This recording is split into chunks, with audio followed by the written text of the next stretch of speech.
Sports anime is pretty cool. Hey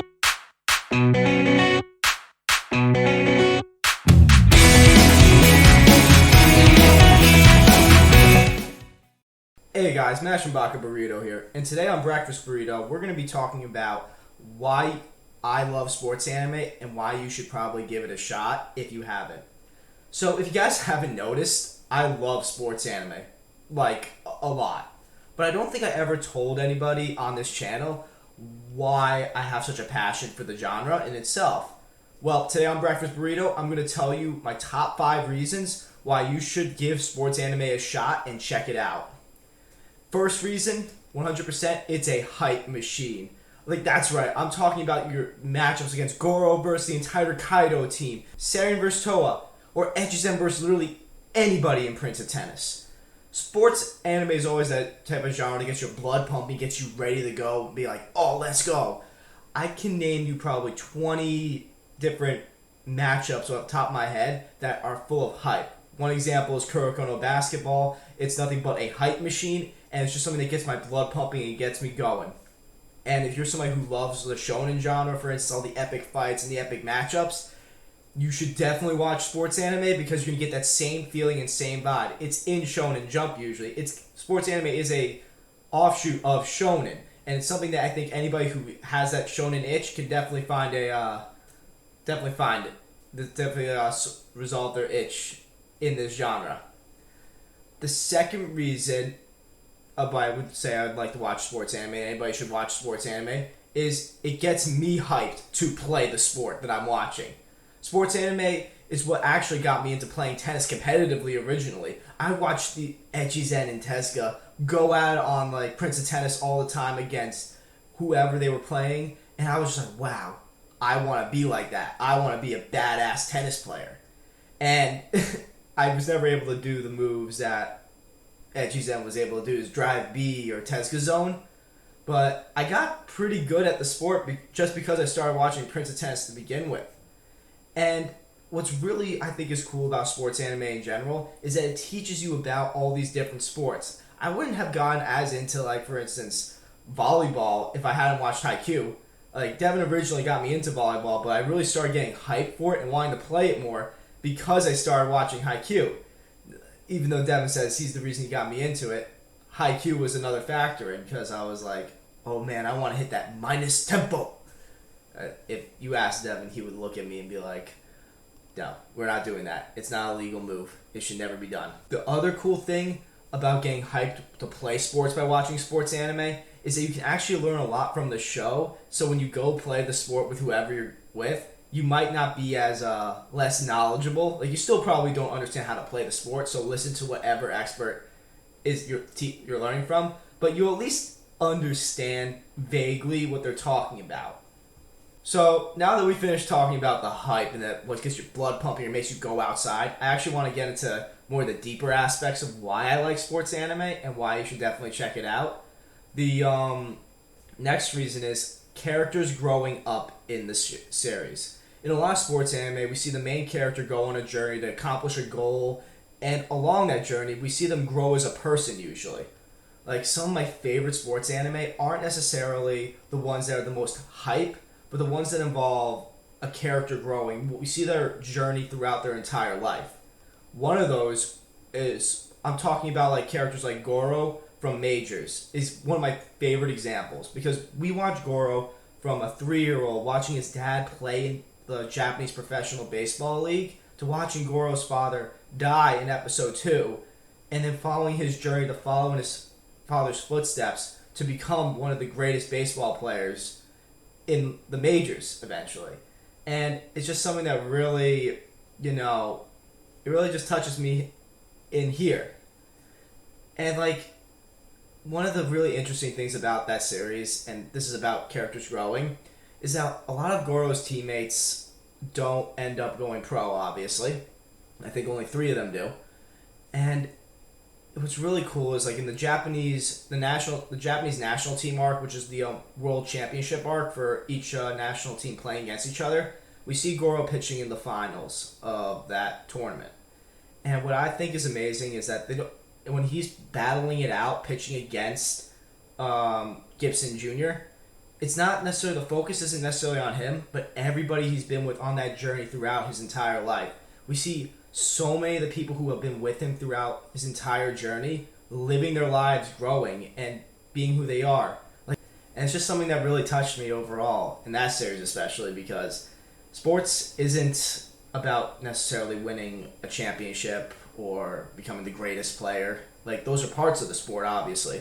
But for a lot of people, myself included, sports was really about growing as a person, learning about just myself, learning about team camaraderie, learning about just growing as an individual and improving myself. And of course, accepting loss, which leads me into my fourth thing I love about sports anime. It's accepting loss. I know.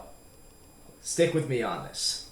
In a lot of sports anime, like, a lot of the teams, they don't go on just to win a title, like, automatically. They end up losing a lot, especially in the beginning. And usually what they say is, like, losing isn't the end. It's just a step to improving yourself and growing. You know, unless you're a senpai character, in which case, sorry, you graduated. No more improvement for you. But for everybody else, it's about growing and improving. You can only take a step forward by sometimes taking a couple steps back and looking at yourself and thinking, what can I do to improve myself? And that's one of the most important things in sports and in life, I think. And I love watching this aspect, especially, for example, in the anime Baby Steps, one of my favorite sports animes of all time. It's a tennis anime. And the story of Baby Steps is about losing a lot, in the beginning especially, because they say something in the show that's very big to me. You take baby steps to make giant strides. And what that essentially means is you gotta make small goals for yourself. And what the main character Maro does, his small goal, for instance, isn't to necessarily win the match, but it's to say, alright, I want to successfully hit this forehand down the line. I want to be able to serve this ball in properly and put my opponent on the defensive end. And those small baby steps might not necessarily lead him to a victory, but will help him grow along his journey to eventually lead himself to becoming a successful tennis player. And I think that's one thing that a lot of people lose sight of. It's not necessarily about getting the wins. It's about growing and improving. Another sports anime that does this, I think, extremely well is Diamond no Ace. When Sato loses in the championship game in the first season to Ichidai. And what I think is unbelievable about that is that Samura is the reason that they lose. He hits a batter with a pitch, which causes him to completely spiral and then to lose the game. Samura is devastated after the loss because his senpais are forced to graduate because he lost the game for them, and he has to live with that now. But because of that loss, he's able to grow as a player, as a person, and as an athlete, and eventually is able to become the ace of his team because he embraced that loss. And I think that's a thing that a lot of people can learn from, because I see people who can't accept loss daily in my life, and those people who can't learn to accept a loss never grow. They're stuck in a rut with the rest of their life because they can't use those losses as a way to learn and develop and grow. And I think that's just something that's a very important lesson, especially in sports anime. And the last thing I want to talk about, since we talked about how senpais' journeys end when they lose, I want to talk about sports anime's idea of being the mentor for the next generation.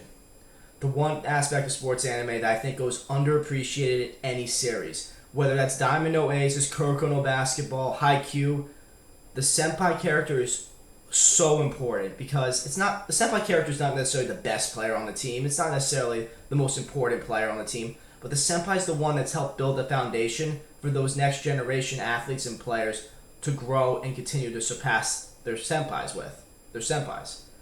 And that's an important aspect to any sport, that there's somebody there to help guide and teach. And what I love about sports anime in general, it shows that it's okay to be that mentor. Some people, I think, find it hard to accept that they're not the main character of their story or the most important person. Sometimes you are the senpai character. I found out that way, that I was the mentor, the senpai, when I played college tennis. I helped build a team up to become a successful program, but I wasn't going to be able to see the end result of winning a championship. I left my legacy to winning a championship to the next generation. And that's okay. I'm very proud of myself for doing that. And you could see that a lot, especially in sports anime. For example, Sato, they were a program that was in the ruts. They were not necessarily winning anything. Their senpais brought their team to the brink of winning a championship. They couldn't get over that hump. But they left that foundation for the next generation to take over, and then that team went to nationals. And you could see, like, especially in that moment when the team of second and first years win and go on to the national tournament, the senpais are jealous, but they're proud of their teammates. They're proud of their kohais because they were able to accomplish the dream and goal that they couldn't achieve themselves. And I think that's something that's just beautiful, in my opinion, because it really just shows that it's not always about you. It's not always about, I'm going to be the main character. Sometimes the best thing you can do is just leave that foundation for the next person, and I think that's amazing personally. So there you go, guys. Those were the 5 reasons I definitely would recommend to watch reasons you should definitely check out sports anime. Like, I personally think these are just 5 of 20, 30 different reasons I could give you guys.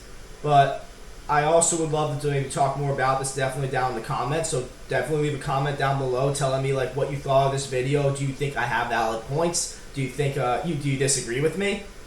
Let's have a conversation about that, because I'd be very excited to have that conversation.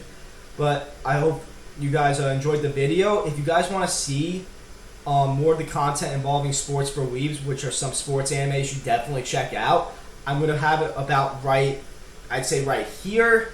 And if you want to check out maybe some of Devin's Yu-Gi-Oh content where he develops, he shows you some of his deck lists, check it out right over here, I think. Don't forget to hit the subscribe button right around, I'd say here, and leave a like and a comment down below. I'd love to have a conversation with you guys about what you thought about my top 5 reasons. Have a good one.